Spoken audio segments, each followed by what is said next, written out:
Selamat pagi saudara-saudara kekasih Yesus Kristus. Majelis Jemaat GKP Romangun mengucapkan salam Paskah untuk kita semuanya. Stay at home memang harus kita lakoni untuk memutus rantai dari virus corona ini. Kenapa sih manusia menjadi stay at home? Bukan virus corona yang dikereng gitu ya. Karena ternyata bukan virus corona yang berpindah dan dia tidak tahu bagaimana berpindah.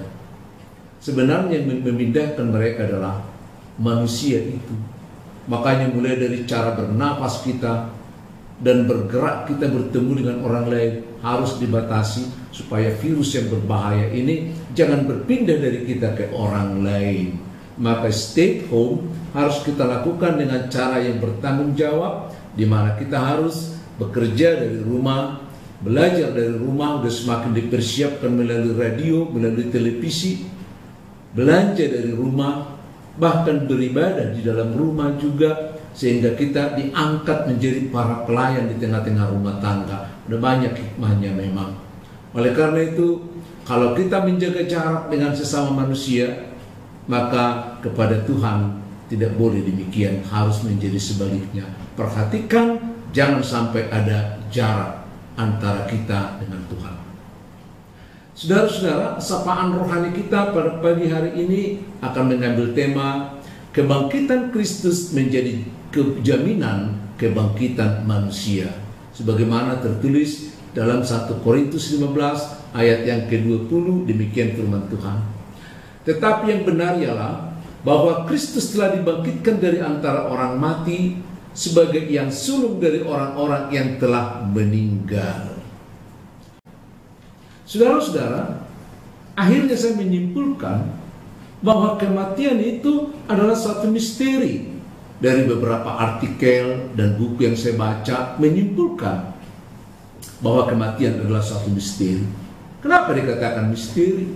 Karena kematian itu sendiri kita tidak tahu kapan dia akan datang, di mana dia datang, bagaimana caranya membawa manusia yang hidup menjadi mati.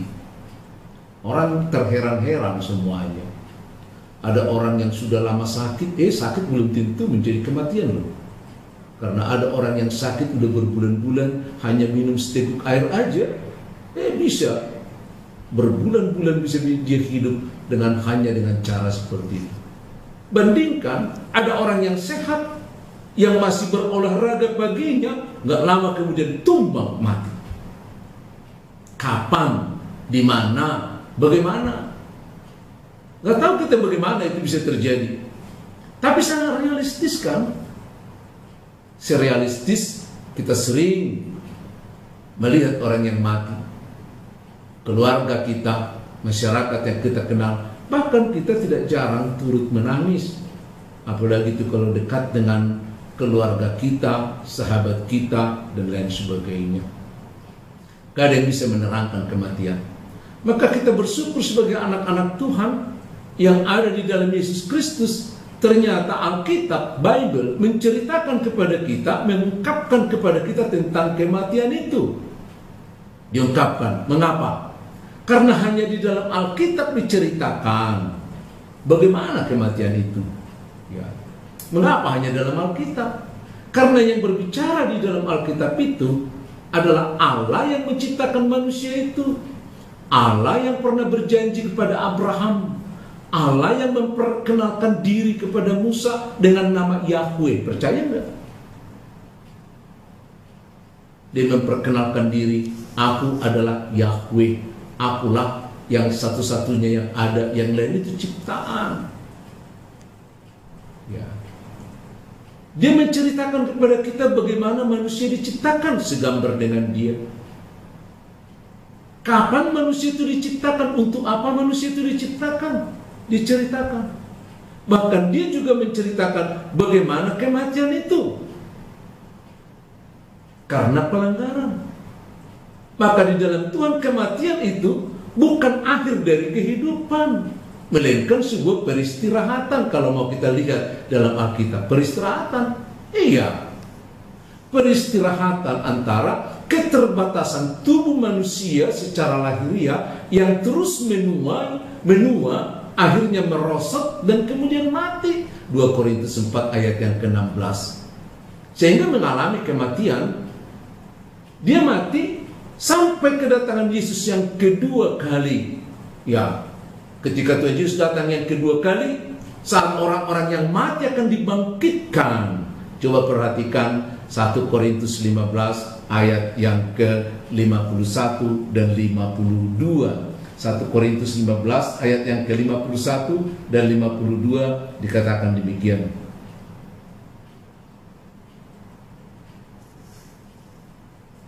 Sesungguhnya aku menyatakan kepadamu suatu rahasia. Kita tidak akan mati semua, tetapi kita semuanya akan diubah dalam sekejap mata pada waktu nafiri yang terakhir. Sebab nafiri akan berbunyi dan orang-orang mati akan dibangkitkan dalam keadaan yang tidak dapat binasa, dan kita semua akan diubah. Satu rahasia. Kenapa rahasia? Karena kebanyakan orang tidak tahu persoalan ini, tidak tahu janji ini. Bahkan sampai orang Kristen pun banyak yang tidak memperhatikan janji ini. Bahwa pada satu ketika Yesus datang untuk kedua kalinya, saat nafiri berbunyi, orang-orang yang mati akan dibangkitkan dalam keadaan yang tidak dapat binasa. Yakin enggak? Orang yang mati akan dibangkitkan, ya, dalam tubuh yang tidak dapat binasa. Berita ini dilanjutkan oleh 1 Tesalonika 4 ayat yang ke-16 sampai 17. Saat nafiri, kalau di Tesalonika dipakai istilah sangkakala.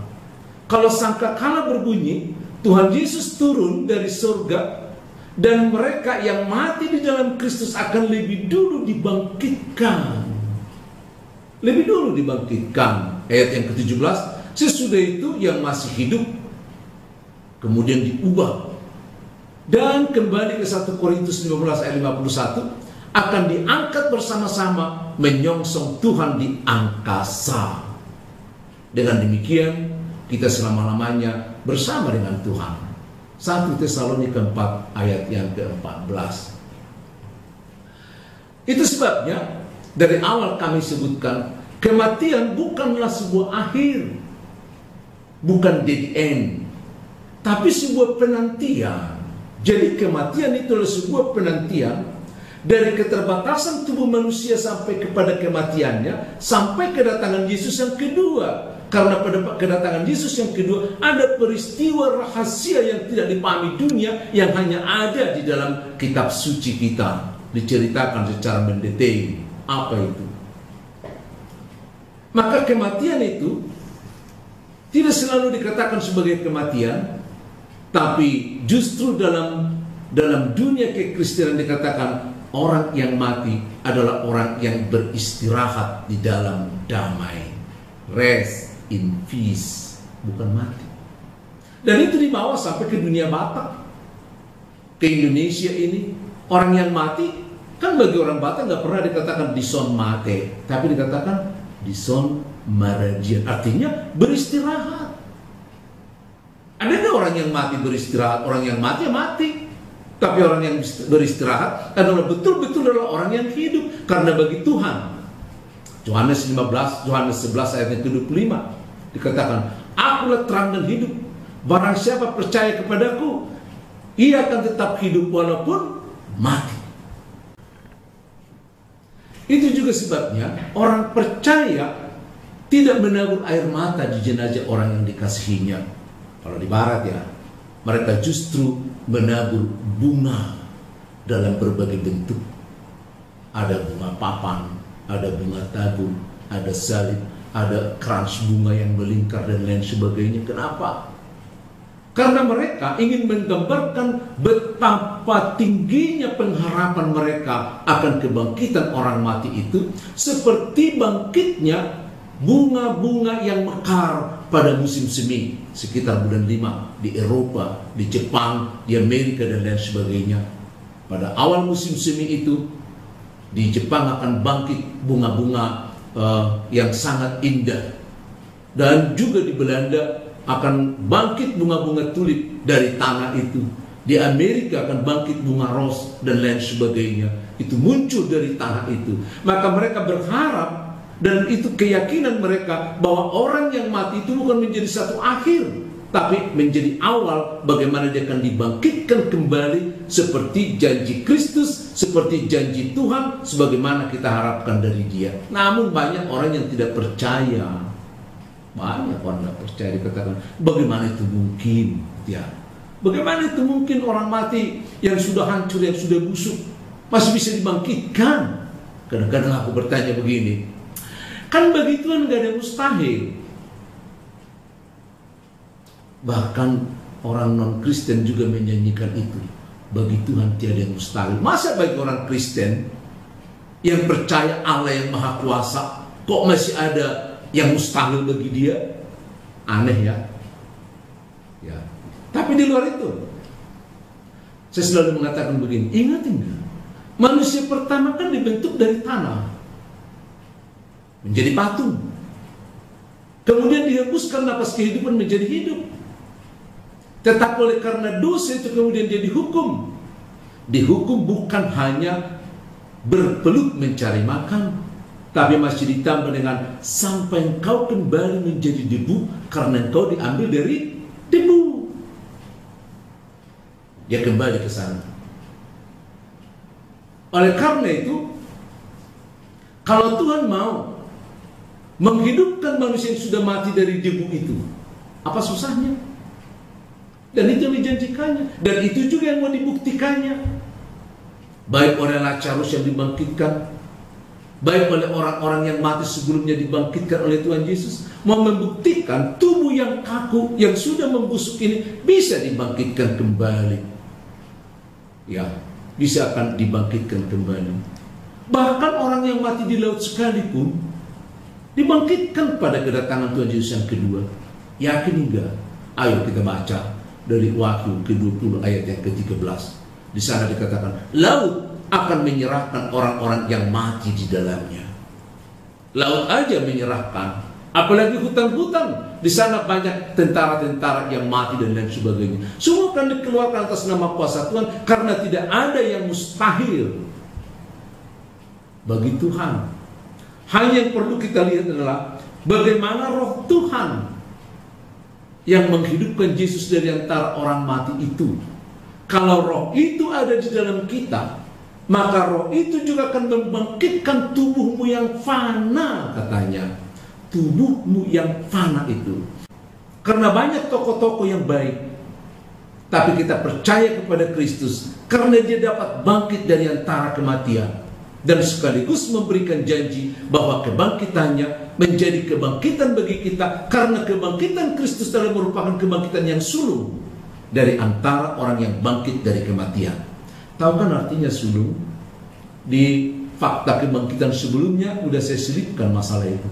Kata sulung dipakai misalnya anak sulung. Kalau anak sulung kan pasti ada adiknya. Karena adanya adiknya, maka dikatakan dia anak sulung. Kalau ada satu anak tapi nggak punya adik, itu anak sulung, bukan anak satu-satunya itu. Ya, anak tunggal namanya. Tapi Yesus adalah merupakan anak sulung dari kebangkitan orang-orang yang mati. Maka kebangkitannya akan menjadi jaminan bagi kebangkitan kita. Ini yang dikatakan oleh Paulus dalam 1 Korintus 15 ayat yang ketiga sampai ayat yang keempat, bahwa yang terpenting, katanya, yang terpenting bagaimana memberitakan Kristus yang mati dan Kristus yang bangkit sebagaimana tertulis dalam kitab suci. Oleh karena itu, kabar baik yang pertama yang disebarkan kepada seluruh dunia waktu itu oleh para rasul, bagaimana Kristus yang bangkit menjadi jaminan kebangkitan bagi orang-orang yang mati, sehingga mereka tidak lagi melihat kematian sebagai the end, akhir dari kehidupannya, tapi menjadi awal kehidupan bersama-sama dengan Tuhan. Itu yang dikatakan dengan kabar baik.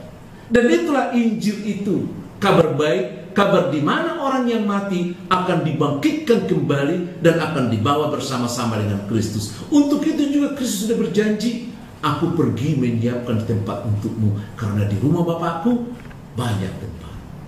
Kebangkitan Kristus adalah jaminan dari kebangkitan kita semua. Shalom.